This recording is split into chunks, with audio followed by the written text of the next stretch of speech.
speaking of that, would you, and maybe you're not as familiar with California wines, but let's say you're going to spend about $15 to $20. And in that price point, would you say you can obtain a better value Bordeaux or better value California? Speaking of Cabernet Sauvignon So I or love Merlot. California wines and do drink an awful lot of Californian wines, but I would say at the lower price points, honestly, you're probably going to get more choice, at least from Bordeaux, because there are just so many wines here. There's 7,000 producers, or give or take.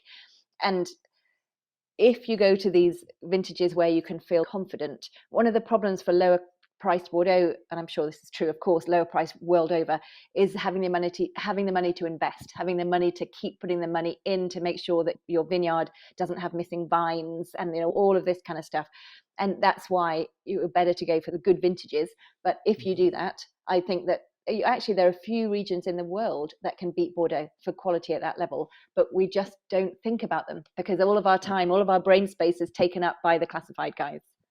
Yeah, yeah. So one other type of wine we haven't really talked about is there's this movement towards more natural wines or at least wines with minimal intervention. What's your opinion of those wines, and do you see many of them in Bordeaux today? So I am very interested in and follow a lot of organic and biodynamic wines. I did a book a couple of years ago called Wine Revolution, which I picked 250 of my favorite globally, not just Bordeaux, organic, biodynamic, and natural wines.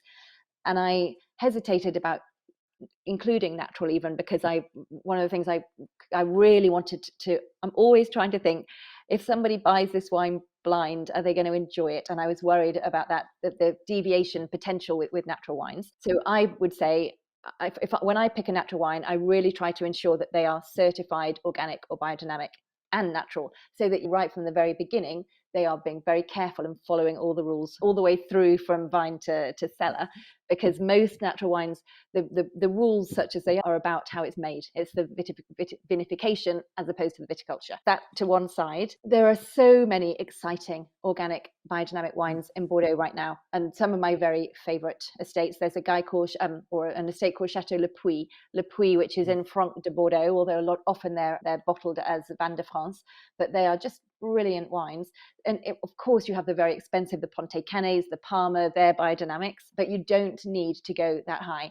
And again, one of the reasons why I love biodynamic wines is because that they are close to their vines all the way through, that they care about what's happening in the vineyard, and you're just much more likely, in my opinion, to get a great wine if you know that somebody's been with their vines every single day watching that everything's going well. And so I really follow biodynamic wines. There are some natural wines as well that are good quality. I've seen some orange wines, which is quite new. But there are more and more orange wines, like probably 10, not tons, but it's starting. It's a growing area, and it's somewhere I think Bordeaux was maybe a little late in coming to the party, but they are totally embracing it. There are big agroforestry projects as well. So Cheval Blanc, for example, which is a Premier Grand Cru Classé A, as was until June the 30th this year, but one of Bordeaux's greatest estates. They have spent the last 10 years quietly pulling up about 3,000 individual vines through their vineyard to replant trees among the rows of vines, so actually within the vineyard itself, to do a real agroforestry project. And they didn't talk about it until they'd done it, which I thought was quite admirable. So they've been doing it quietly for a decade, and they just this year announced it.